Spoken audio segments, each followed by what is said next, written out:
Salut à tous et bienvenue dans cette nouvelle vidéo où je vais partager mon pronostic pour ce mercredi soir. Donc si vous aimez ce genre de vidéo, n'hésitez pas à me soutenir en mettant un petit pouce bleu. Et si vous rejoignez cette chaîne, n'hésitez pas à vous abonner, activer la petite cloche, comme ça vous serez au courant lorsque je publie une nouvelle vidéo.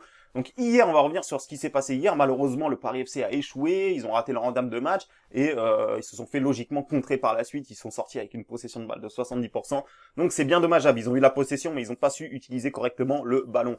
En tout cas, voilà, c'était une cote un petit peu risquée, hein. Vous le savez, moi je joue souvent des pronostics risqués et voilà, je voulais revenir sur ce petit point-là, parce qu'il y a beaucoup de gens qui sont étonnés quand on perd, alors que c'est quelque chose de tout à fait normal, surtout que moi je joue des cotes qui sont quand même plus ou moins élevées, et mon taux de réussite tourne aux alentours de 48-50% sur des cotes moyennes à 2,20. Donc voilà, moi c'est quelque chose qui ne me dérange pas, je sais très bien qu'au cours de l'année je vais perdre plus de pronostics que je vais en gagner, mais ce n'est pas pour autant que le bilan va être négatif. Et ça voilà, il y a beaucoup de gens qui ont du mal à le comprendre, donc je le répète, si vous ne supportez pas la variance, si vous ne supportez pas la défaite, ce n'est pas la peine de suivre mes pronostics YouTube, parce qu'il va y avoir des défaites, il va y avoir des pronostics gagnants. Voilà, c'est une roue qui tourne au final, hein, quelque part. Et donc voilà, c'était juste pour la rappeler, parce que j'ai l'impression que même quand je publie des codes supérieurs à 2, il y a des gens qui attendent que je fasse du 10 sur 10, du 8 sur 10, ou voilà. C'était juste le petit rappel pour remettre les choses en place, parce que voilà, il y a pas mal de gens qui me demandaient pourquoi on avait perdu hier, alors que au final c'était un match où les cotes étaient 50-50, donc il y avait des chances que ça tombe d'un côté comme de l'autre. Aujourd'hui, on s'intéresse à un match un peu plus facile au niveau des cotes, si vous préférez, hein, qui est au final une bonne confiance que j'ai, donc c'est Villefranche, ce club de national qui va recevoir Niort, et c'est une dynamique totalement opposée, hein. Donc déjà, on a une équipe de Villefranche qui est sur 6 victoires d'affilée, je crois qu'ils sont sur plus de 10 matchs sans défaite, donc vraiment tout roule, tout va bien, ils sont en confiance, ils sont vraiment bien. Au contraire de Niort, c'est tout l'inverse, hein. Ça fait plus de 8 matchs qu'ils n'ont pas gagné, à l'extérieur ils se déplacent depuis 16 fois d'affilée et ils ne gagnent toujours pas. Donc là, franchement, c'est catastrophique pour Niort, qui en plus n'était pas prêt à jouer ses barrages, hein. Ils se sont retrouvés là par une circonstance assez incroyable lors du dernier match, hein. Donc ils ont perdu 2-0 à Guingamp, et surtout ce qui a fait basculer le classement, c'est que Caen a marqué à la dernière seconde à domicile contre Clermont. Donc Niort, ça ne s'attendait vraiment pas à jouer ce match de barrage, hein. Ils pensaient être tranquilles et finalement non. Caen a réussi à leur chipper la dernière place lors de la dernière journée. Donc quand je vous dis qu'ils n'étaient pas préparés pour ce match-là, non seulement c'est dans les têtes, mais c'est aussi au niveau de l'effectif, parce que il y a des joueurs très importants qui vont manquer du côté de Niort. Alors du côté de Villefranche, il y a le capitaine Renaud qui n'est pas là, donc c'est un défenseur qui est plutôt important, mais du côté de Niort, il y a vraiment il y a vraiment des absents très importants. Donc déjà, on a Louis Serre, donc c'est un joueur qui joue tout le temps, qui est milieu récupérateur, donc en plus c'est un poste vraiment très essentiel. Donc pourquoi il ne va pas jouer? Tout simplement parce qu'il a eu un carton rouge au dernier match. Et voilà, c'est un joueur qui, on peut le voir, et ici il est tout le temps au milieu de terrain, il ne sort presque jamais, donc ça va être un gros problème pour les Chamois niortais, de devoir évoluer sans leur numéro 6 qui fait un travail énorme au milieu de terrain. Donc ça c'est un gros problème. On a également Jacob, leur numéro 10, qui est aussi l'un des meilleurs joueurs de ce club-là, qui n'est pas autorisé à jouer ce match-là, parce qu'il va sûrement être transféré et ils veulent pas qu'il se blesse pendant les barrages. Donc c'est un énorme problème. On a aussi Passy également qui est sorti sur blessure, donc on ne sait pas trop s'il sera là ou pas. C'est compliqué là pour Niort, qui non seulement n'était pas prêt à jouer ce match-là, ils ont leur milieu récupérateur qui sera pas là, ils ont leur numéro 10 qui sera pas là, ils sont sur une série de 16 matchs à l'extérieur où ils n'ont pas gagné.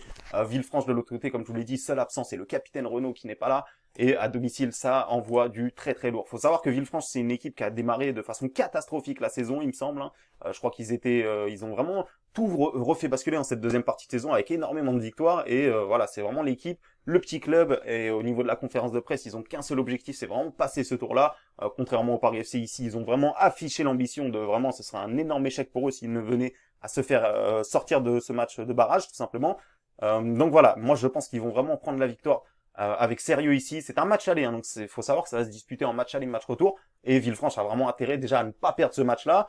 Ça, je pense que ça devrait être logiquement fait, mais surtout a intérêt à le gagner, puisque le match retour à Niort, il y aura peut-être des joueurs qui vont revenir. Là, ils peuvent profiter d'une certaine absence du côté des Chamois niortais, et eux ont leur effectif quasiment au complet. Donc voilà, au niveau de la dynamique, c'est un avantage pour Villefranche. Au niveau de l'enjeu, il n'y a pas d'avantage. Au niveau de la motivation, il n'y a pas d'avantage forcément, mais pour moi, il y a quand même un petit avantage pour Villefranche, puisque c'est vraiment une équipe qui a vraiment très envie d'accéder à l'étage supérieur, hein, comme on a pu le voir. Il y a vraiment un énorme engouement autour de ce match-là, du côté de Villefranche. Et voilà, du côté de Niort, c'est un peu la peur au ventre, ils arrivent un peu en stress, et ils ont vraiment tout à perdre au final dans ce match-là. Donc pour moi, c'est logique que Villefranche soit largement favori dans ce match-là.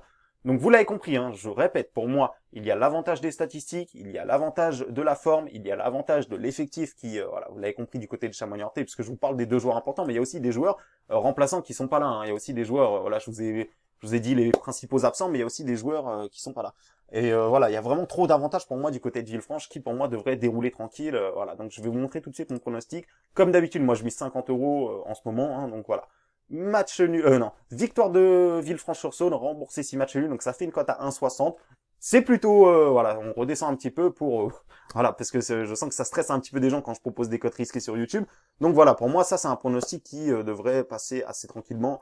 Au pire des cas, je pense qu'ils vont faire match nul, mais j'ai vraiment du mal à imaginer une victoire des Chamois niortais. Ça fait 16 matchs qu'ils n'ont pas perdu. Ça fait vraiment un long moment qu'ils sont plus en confiance, ils arrivent plus à marquer, leur attaquant n'est pas en forme. Bon, je vais pas répéter tout ça, mais vous l'avez compris, pour moi, c'est quand même une confiance assez solide. Victoire de Villefranche, remboursé 6 matchs nuls, ça nous fait une magnifique cote à 1,60. Donc voilà les amis, j'espère que cette vidéo vous a plu. Sachez que ce soir, il y aura également, et il y aura sûrement à 90% des pronostics NBA, parce que j'ai vraiment un match qui m'intéresse ce soir. Et si c'est le cas, n'hésitez pas, si vous souhaitez suivre ce pronostic-là, n'hésitez pas à me rejoindre sur mon canal Telegram. Vous avez le lien dans la description. Donc voilà les amis, je vous dis à bientôt pour une nouvelle vidéo, et en espérant qu'on encaisse cette fois-ci.